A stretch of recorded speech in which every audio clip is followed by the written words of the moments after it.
This is SSPTV News, brought to you by Samsung Productions and the Hazleton Standard Speaker. How you can help record part of our area's history, next. Hello and thank you for watching. I'm Ken Kara and here's today's local information. A suspended Hazleton police officer faces a number of charges, including attempted homicide after an explosion in Klein Township. 31-year-old Liddell Hannon had his bail set at $1 million and is currently in Schuylkill County Prison. The explosion occurred on December 21st in Calares. It injured Harrison Jordan, Hannon's ex-wife's boyfriend, and damaged property in the area. Police say it was Hannon that set off an explosive device. According to an article in the Standard Speaker, Hannon says he had nothing to do with the explosion. Now here's Lisa Sugar with today's news feature. How would you like to help preserve history? You can literally do just that as part of a new transcription project underway at the Eckley Miners Village near Freeland. I'm pleased to be joined today by Bodie Morin, who is the site administrator at Eckley and also at the Anthracite Heritage Museum. Bodie, thanks so much for joining us. How did this project come about that you need people to transcribe oral histories that were given to Eckley? So tell us all about this. Well, thanks, Lisa. Well, the story actually starts back in the 1850s when people moved to Eckley and started living in our area. People lived there they still live there now, but they lived there from 1854, and they had rich lives. Went to school there, went to church there, did their shopping and did their working in the area. And so there's this rich and long history of people that have lived at Eckley. As everyone probably remembers, in 1968, the Paramount Pictures shot The Molly Maguires at Eckley. And in the process of creating the film, they returned the village back to its setting as how it would have looked in the 1870s. And then after the film was finished, the group in Hazleton decided that, well, hey, we've got this great historic resource. Why don't we buy it and donate it to the state? Which is exactly what they did, and that's how Eckley Miners Village became a state property. Well, at the time, shortly after the movie, when the state took over, there were still 100 people that lived at Eckley, and they lived there almost all of their lives. They were people in their 60s and 70s and 80s, and had a long experience living at Eckley. So the state, along with Penn State and PHMC, started several oral history projects to record the stories of the people that used to live there.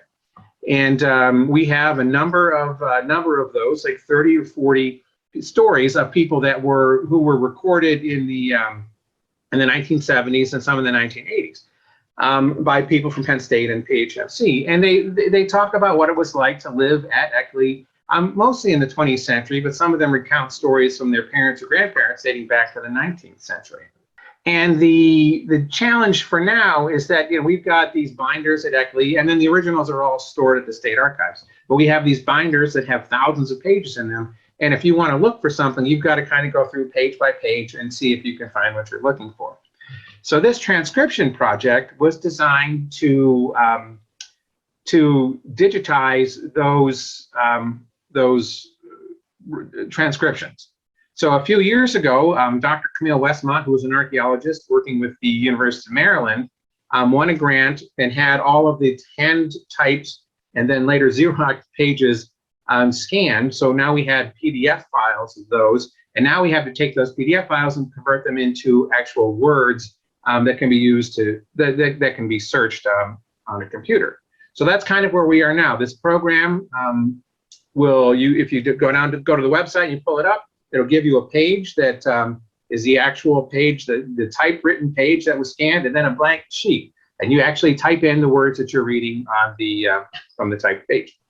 So you get to be part of kind of preserving history. That's really unique to have this opportunity to do this. You're going to learn a lot about that area as well. This is really something that this is being done. It is exciting. And then, you're right, for the people that are participating, you get a glimpse into the lives of people at Eckley, and it's really remarkable because you hear in their own words what it was like to live there, what they did, what they cooked, how they spent their free time. You walk around Eckley today, and if you're not there during an event, it's kind of quiet. But you think in the 1920s and 1930s, there were 1,000 people there. It would have been nothing but quiet. And so it's great to kind of see the lives and get a good glimpse of the people that that live there and work there and went to church there and shopped there and just had their whole existence wrapped up in it. So the Eckley Miners Village, if you would like to help preserve this history so that it then can be searched and found very easily for future generations, which will be amazing, you can contact the Eckley Miners Village, go to the website.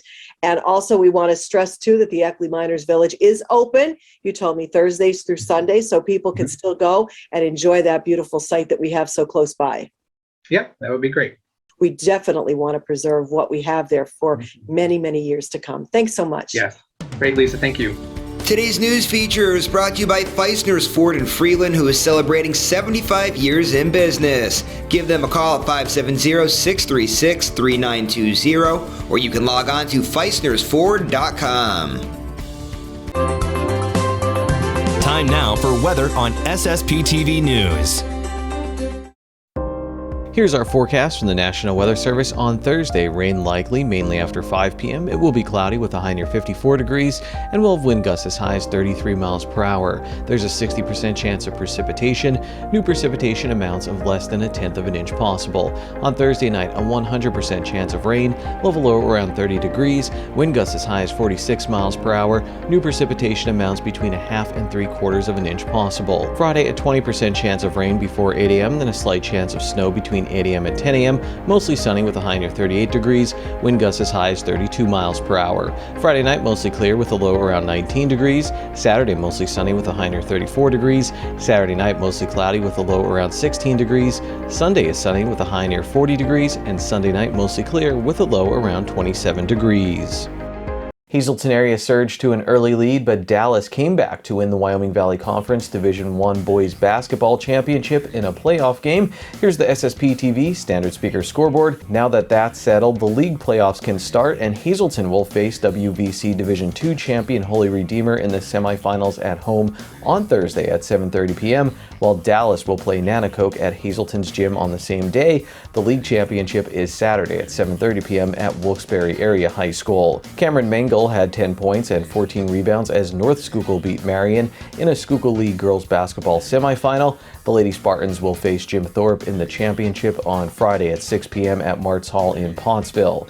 The Hazelton area boys bowling team continues to have a great season. They beat Mifflin County recently. Andrew Barron led the Cougars with scores of 181, 191, and 203 in 3 games. There's more SSPTV news after this. SSPTV News would like to send sincere condolences to the family and friends of these recently departed. Ronald P. Graps, age 86, of Beaver Meadows, the Harmon Funeral Home will announce their arrangements. Susan T. Avril, age 61, of Hazelton. Mass will be held on Friday at 10 a.m. at St. John's Byzantine Catholic Church. Friends will on Thursday from 6 to 8 p.m. at the Friendship Bond Funeral Home. Alice Michael Eshko of Upper Lehigh, the McHugh Funeral Home will announce their arrangements. Felipe Poe Munoz of Philadelphia, friends may call on Sunday from 1 to 3 p.m. at the Lamar Chris Funeral Home. Beth Ann Mussolini, age 52, the Crofton Hughes Funeral Home will announce their arrangements.